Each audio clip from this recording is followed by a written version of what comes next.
Hi storytellers, my name is Shazia, I'm a DEI expert, and welcome back to my channel. In this video, we're going to talk about Middle Eastern representation in Hollywood. We'll touch on some history and go into do's and don'ts for writing for this community. So let's get into it.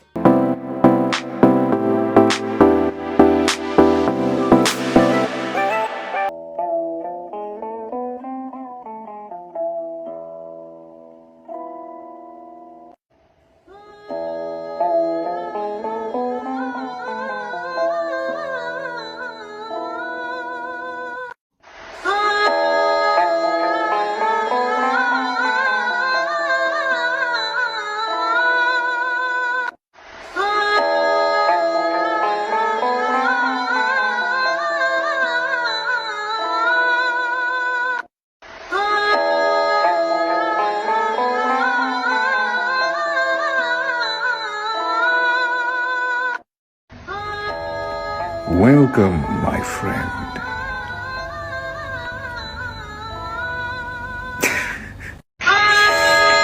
Welcome, my friend. God damn, it's hot. I'm sweating like R. Kelly in Disneyland. I think we can all agree that Hollywood has a certain point of view when representing Middle Eastern people. But how did it all start? How did we get here?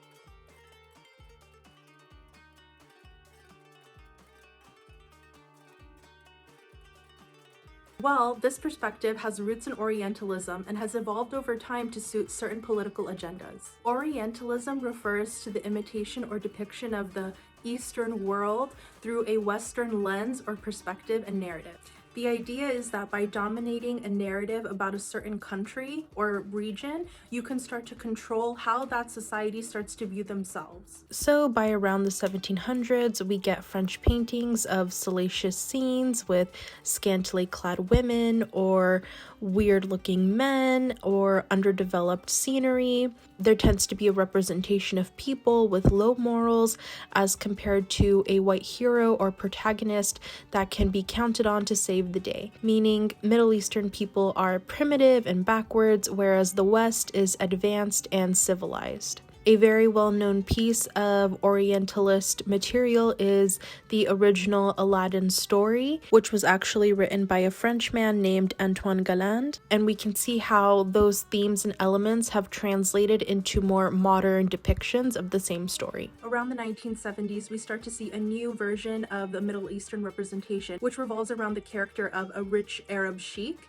and this is due to the 1973 oil embargo crisis. The oil embargo crisis involved a number of Arab countries deciding to boycott or put an embargo on Western countries for petroleum in response to the Israeli occupation of Palestine. As a way for the US public to rationalize the sudden increase of oil prices and the limitation of resources, media started to contextualize who these people were in the Middle East and why they were directly affecting Americans here. So now we're getting a lot more films that involve these villains that are rich, greedy oil sheiks or sheikhs, which is more accurate. Why am I keep saying sheik? It's because it's a character, it's not real. They're often depicted as greedy, ill-mannered, and often sex-crazed, especially in objectifying American women.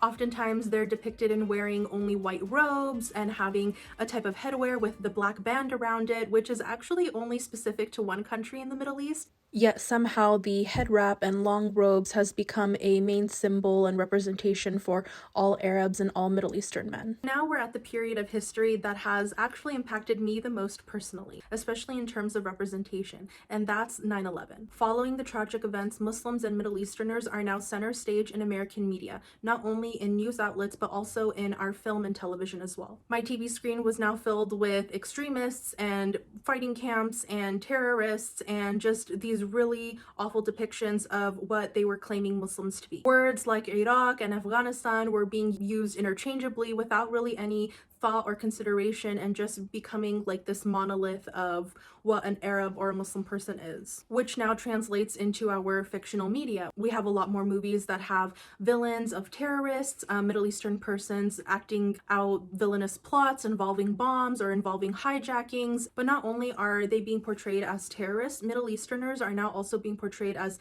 being hyper aggressive or hyper violent against women or hyper oppressive against women, which are all really problematic stereotypes. As a side note, I want to quickly talk about how negative representations can really have a severe impact in the real world situations. Following the 9/11 attacks, hate crimes not only rose against Muslims, but they significantly rose against Sikh people as well. People who practice the Sikh faith are also visible practitioners in that men and women wear turbans on their head, and because of the lack of representation and the lack of understanding for the general American public, Muslims and Sikh people were being confused with one another, and that's why there was a spike in hate crimes against this group. People thought that, well, anyone with a turban is automatically either Middle Eastern or Muslim.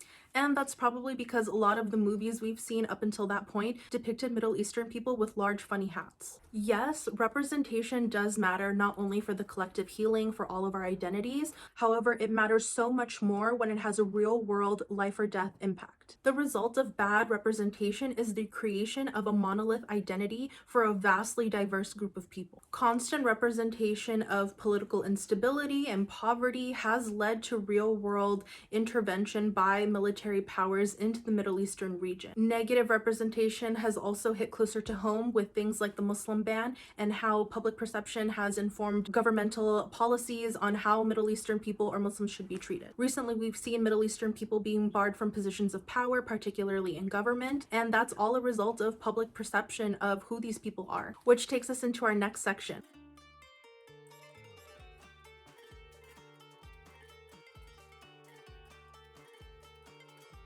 In this video, you've heard me use the words Arab, Muslim, Middle Eastern, all interchangeably, but now we're going to get into the nitty-gritty details of what each word means. Officially, the Middle East and North Africa refers to a diverse region made up of countries from North Africa and Southwest Asia. Some common terminology is MENA, which means Middle East and North Africa, SWANA, which stands for Southwest Asia and North Africa. Arab refers to a specific ethnic group. Arabic refers to a specific language. Arabia describes a geographic location. Saudi Arabia is the specific name of a country.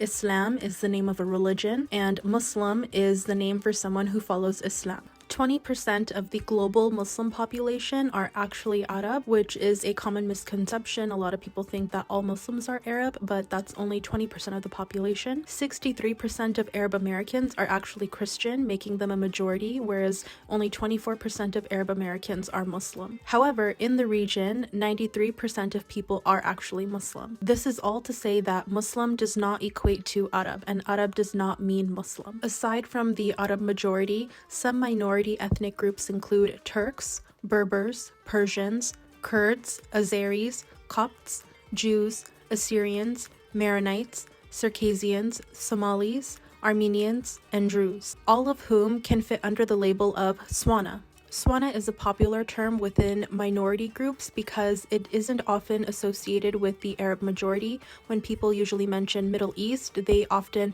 automatically think about Arabs, but in actuality, there are a number of different communities within this region, and so they opt for a more inclusive term like SWANA. A label that's commonly used in the entertainment industry is MENASA. MENASA stands for Middle East, North Africa, and South Asia. This term is used a lot, for example, with casting calls. I personally have issues with this label as it is too broad and it covers too many regions, but at the same time excluding others. Before we jump into the do's and don'ts of writing, I want to make a quick note about how the Middle Eastern environment and climate is portrayed. As we saw in the TikTok, there was a lot of yellowish filters. Oftentimes we think about these vast sandy dune deserts, and in reality, as we've seen, the Middle East covers a huge part of the world, and it's incredibly diverse, from the mountainous Atlas regions in northern Africa to, yes, of course, large vast deserts in the Arabian Peninsula, but there's also a lot of coastline. Many of the capitals in Middle Eastern countries do fall along the coast because these were bustling port cities, centers of trade and commerce.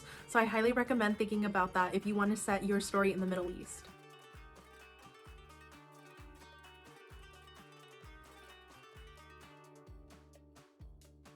According to the think tank for equality, here are a list of common stereotypes and tropes found with Middle Eastern representation. Some of these tropes and stereotypes we've already talked about, for example, when characters are hyper-violent or they're prone to violence and aggression without really thinking or being logical. Another common depiction is unstable governments or corrupt leadership. Another common trope is the exceptional hero, when a Middle Eastern person is made to be a hero and fight often, usually against other Middle Eastern people that are characterized as being violent or the villains.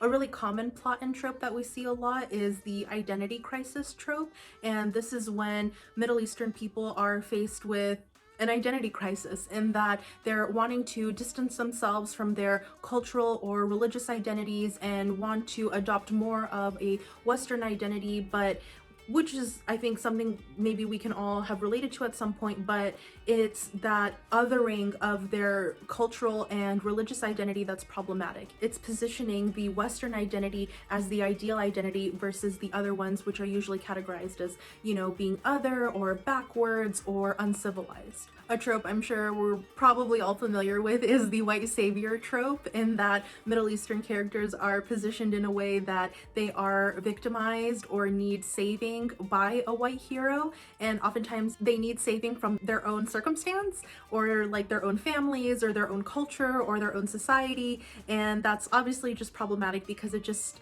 sets the tone that Middle Eastern society is inherently problematic and there are issues and that people need saving overall. Another common stereotype is the brown foreigner, in that this character is usually an immigrant to the US, a new immigrant, and they still haven't really adapted or adopted, American or Western customs. They're often portrayed as not being able to get ahead in society. They're always positioned in low skill labor jobs, or they struggle with their English, and this trope is really problematic because it completely ignores the long-standing history Middle Easterners have not only contributed to American society but to the entire world. Another common stereotype is toxic masculinity. This is especially so with villains. Middle Eastern men are portrayed as being violent, or they're oppressive towards women, or they hold very toxic masculine ideals, for example, and the trope is that this type of behavior is only applied to Middle Eastern characters or only exists in the Middle Eastern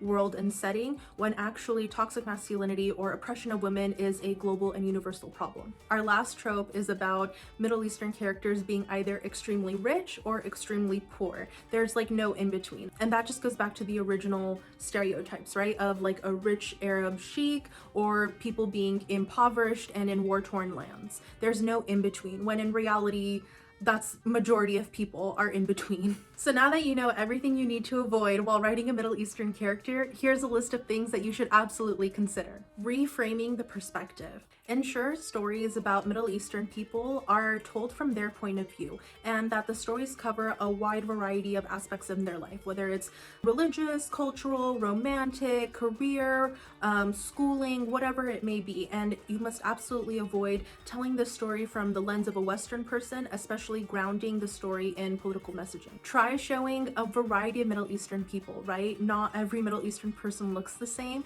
and also not everyone is the same, right? Consider different experiences. Consider representation in different body sizes or different abilities or religions and socioeconomic classes, languages, ethnic group, gender and sexual orientation. If you are going to talk about the Middle East and you are going to discuss some type of conflicts that have happened, I highly recommend making sure you get your facts straight.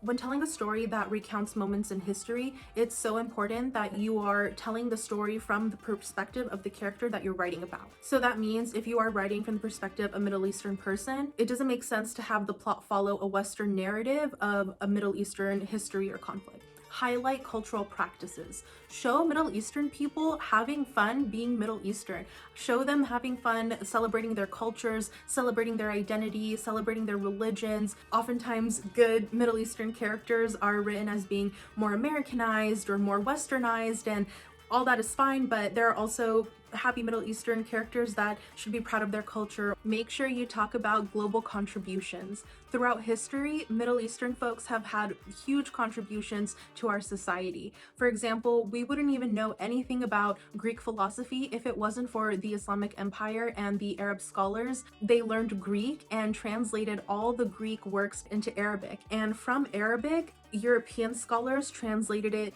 into whatever language they spoke in Europe. It's also recommended that you show nuanced men and women. This means show female characters that are empowered, that they are trying to carve out a life path for themselves, and that there's no like cultural hindrance stopping them, right? We want to see stories where they're galvanized and empowered to go and achieve their dreams, and which is actually a reflection of society, because more Middle Eastern women and Muslim women have college degrees than Middle Eastern men do. Additionally, show Middle Eastern men as nuanced beings. Show them having emotions and being able to process in healthy ways. Show them having close relationships with family members, especially female family members. Middle Eastern people should be shown as empowered to achieve their dreams, especially when attaining leadership positions. Also show a religious middle ground.